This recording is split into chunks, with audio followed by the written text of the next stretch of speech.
এক গ্রামে ছিল একটা অদ্ভুত আম গাছ। গাছটা ছিল এত বড় আর বিশাল যে তার নিচে দাঁড়ালে মনে হতো যেন গাছটা আকাশ ছুঁয়ে ফেলবে। কিন্তু এই গাছটার একটা গোপন রহস্য ছিল। গাছটা দিনে একেবারে নিরীহ থাকতো, দেখে মনে হতো গাছটা যেন ঘুমিয়ে আছে, কিন্তু রাতে যেন গাছটা জীবন্ত হয়ে উঠত।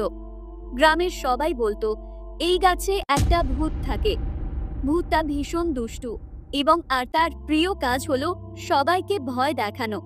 ওই গাছের কাছে গেলে আজও আমার গায়ে কাটা দেয়, মনে হয় কেউ আমার পেছনে হাঁটছে। আমার তো একবার গাছের নিচে দাঁড়িয়ে পা ধরে টান দিয়েছিল। ভূত না হলে এসব কি? আমার বাবা গল্প করত গাছটার মধ্যেই ভূত লুকিয়ে থাকে, দিনে কিছু করে না কিন্তু রাতে সবাইকে ভয় দেখায়। রাজু ছিল ওই গ্রামের সবচেয়ে দুষ্টু ছেলে। পড়াশোনায় তেমন মন নেই, কিন্তু সাহস দেখানোর ক্ষেত্রে তার জুড়ি মেলা ভার। রাজু বলতো ভূত বলে কিছু নেই, সব বাজে কথা। একদিন রাজু আর তার বন্ধুরা মিলে ওই আম গাছের কাছাকাছি যায়। তার বন্ধুরা দূরে দাঁড়িয়ে খুব ভয় পাচ্ছিল। রাজু, ওই গাছের কাছে যাস না, ভূত আসবে। ভূত আসলে আমি দাঁড়িয়ে দেব। আমি তোদের মতো ভীতু নয়, আর যদি ভূত আসে তাহলে আমি তো আছি। তুই পারবি না, আমি বাজি ধরলাম। তুই এখানে একদিন রাতে একা এসে দেখা, তাহলে বিশ্বাস করব তোর সাহস আছে। ঠিক আছে, আমি আজ রাতেই এই গাছের কাছে আসব, দেখব ভূত আসলে আছে কি না। রাতটা ছিল অমাবস্যার রাত। চারপাশে এতটাই অন্ধকার যে সামনের জিনিসটাও ঠিকমতো দেখা যাচ্ছিল না। কিন্তু রাজু ভয় পেল না। সে ভাবল যদি ভূত আসেও আমি তাকে ধরে ফেলব। রাজু ভয়ে ভয়ে গাছের নিচে এসে দাঁড়ায়। ভয় পেলেও সে নিজেকে সাহস দিয়ে মনে মনে ভাবছে এখানে কিছু নেই, সব মিথ্যে। আমি আম পাড়তে এসেছি, আর কেউ আমাকে থামাতে পারবে না। ঠিক এই সময় গাছের ডাল দুলতে শুরু করে। একটা ভূত গাছের ডাল থেকে নিচে নেমে আসতে থাকে। তুই এখানে কি করছিস?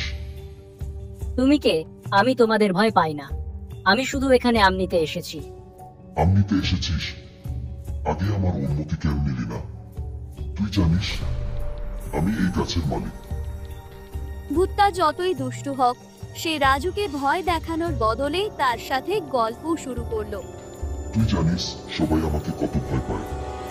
আমি আসলে মজা করি, লোককে ভয় দেখানো আমার শখ। তুমি তাহলে দুষ্টু ভূত? মানুষ তোমাকে নিয়ে এত ভয় পায় কেন?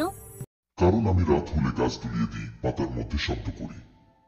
তবে জানিস, কেউ আমার সাথে গল্প করে না, সবাই আমাকে ভয় পায়। সেই রাতে রাজু আর ভূতের মধ্যে বন্ধুত্ব হলো। ভূত রাজুকে বলল, তুই যদি কাউকে আমার কথা না বলিস, আমি প্রতিদিন তোকে আম এনে দেব, আর তুই আমার সাথে গল্প করবি। একবার গ্রামের মোড়ল আম নিতে এসে এমন ভয় পেয়েছিল যে সেদিনই পালিয়ে গিয়েছিল। তুমি সত্যি খুব মজার ভূত, আমি তোমার সাথে বন্ধু হতে চাই। সেই রাতের পর থেকে রাজু বদলে গেল। সে আর কাউকে গাছ নিয়ে ভয় পেতে দেয়নি, তবে ভূতের কথা সে কাউকে জানায়নি। রাজু, তুই তো সেদিন গাছের নিচে গিয়েছিলিস, কি দেখলি সেখানে? কি হয়েছিল? কিছুই হয়নি, গাছটা আসলে দারুণ জায়গা, কিন্তু তোরা সাহস না করলে আম কখনো পাবি না। এই গল্পের শিক্ষা হলো, আমরা ভয়কে সবসময় বড় করে দেখি বলেই সেটা আমাদের মনে জায়গা নেয়। সাহস নিয়ে যদি সেই ভয়কে মুখোমুখি করা যায়, তাহলে অনেক নতুন বন্ধু পাওয়া যায়।